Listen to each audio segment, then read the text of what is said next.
de la jeunesse, nous avons l'intention donc de collaborer avec vous. J'ai souhaité qu'il y ait une convention avec l'Alliance Emploi Jeunes parce que nous traitons des dizaines de milliers de jeunes par an qui reçoivent du revenu.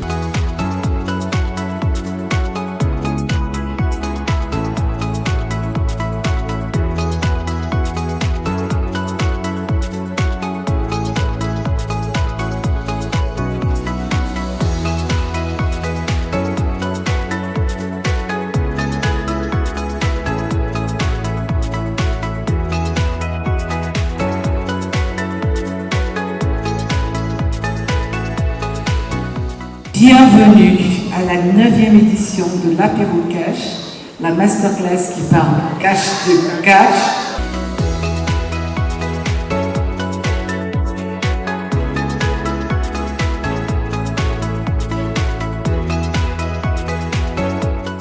Mais excusez-moi, vous avez 25 ans, tu vis chez papa et maman, tu gagnes 200 000, 300 000, 500 000. Explique-moi pourquoi ton épargne sera de 20%. Pourquoi ton payage sera plus important que ton épargne? J'ai saisi cette opportunité-là pour pouvoir découvrir et apprendre plus. Voilà. Puisque c'est dans le domaine des finances, j'ai déjà effectué un stage à la Banque du dépôt des trésors d'Abangourou. Voilà. Et j'ai un peu la notion de l'épargne. Donc je suis venu approfondir et voir d'autres moyens d'épargner. Pas forcément en banque, mais que ce soit dans l'immobilier et tout ça. Vraiment, le salon m'a beaucoup appris. Voilà. Et j'espère pouvoir prendre les bonnes décisions.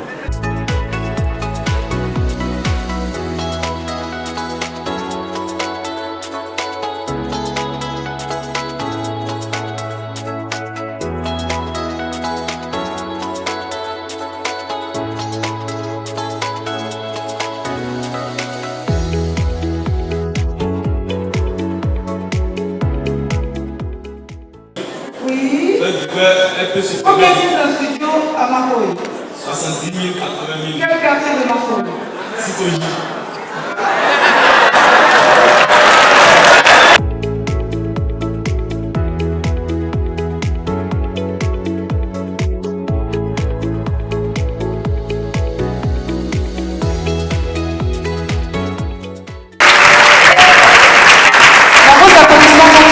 Ça a été très enrichissant parce que d'habitude, pour habitude de participer à des masterclass payants où on n'a pas pour habitude même d'entendre certaines informations qui ont été livrées ici.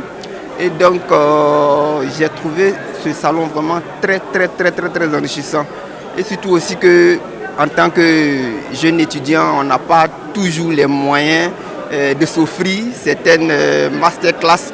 Et donc c'est une aubaine pour tout jeune entrepreneur ou non entrepreneur pour vraiment avoir accès à certaines informations. La 6e édition a un thème orienté vers la jeunesse et vous savez bien que le succès financier, le succès en affaires dans la gestion du patrimoine est proportionnel au niveau d'information qu'on a sur les différentes opportunités, les différents mécanismes qui existent. Donc il est très important pour nous de former la jeunesse sur des points particuliers tels que la gestion des finances personnelles, la gestion de l'épargne et la préparation des projets. Et donc Jamo, qui est une fintech, société technologique qui fournit des services financiers, permet de mettre à disposition des éléments pour la gestion des finances personnelles, la préparation à la discipline de l'épargne et aussi dans les perspectives l'utilisation de cette épargne-là afin qu'elle soit placée sur différents supports pour préparer premièrement la retraite pour ceux qui sont en activité, pour avoir un revenu complémentaire pour suppléer au revenu principal qui peut exister tel que le salaire et puis troisièmement lutter contre les effets de l'inflation. Vous savez qu'avec le temps la monnaie peut perdre de la valeur ou plutôt les biens et services peuvent devenir de plus en plus chers. Donc il est important d'avoir un second revenu pour permettre de pallier à cette perte de pouvoir d'achat. Alors je crois que le message qu'on a voulu faire passer, il est simple. Quand on prend un thème en disant de la jeunesse à la sagesse, maîtriser les étapes, les finances à chaque étape de sa vie, on se dit que le message, il était de se dire On peut commencer petit, on peut commencer avec très très peu. On n'a pas besoin de gagner beaucoup d'argent pour commencer à investir. On n'a pas besoin de commencer à gagner beaucoup d'argent pour commencer à épargner. Mais il faut simplement, dès qu'on commence à travailler, dès qu'on commence à avoir des revenus, commencer à épargner pour pouvoir s'assurer une vie paisible sur la fin. Donc je trouve que c'est ça le message clair. On a présenté, d'un côté, on a mis les jeunes face à l'épargne, en leur expliquant un petit peu toutes les possibilités qu'ils avaient et quels étaient les véhicules d'investissement dans lesquels ils devaient intervenir ou en tout cas qui étaient à leur disposition.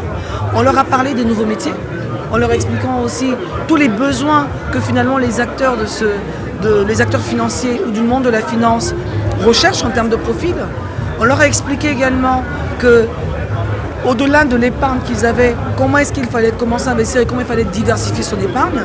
Et enfin, on a essayé de mettre aussi un clin d'œil à la diaspora, donc qu'elle soit ivoirienne à l'étranger ou étrangère en Côte d'Ivoire, pour leur présenter tous les produits.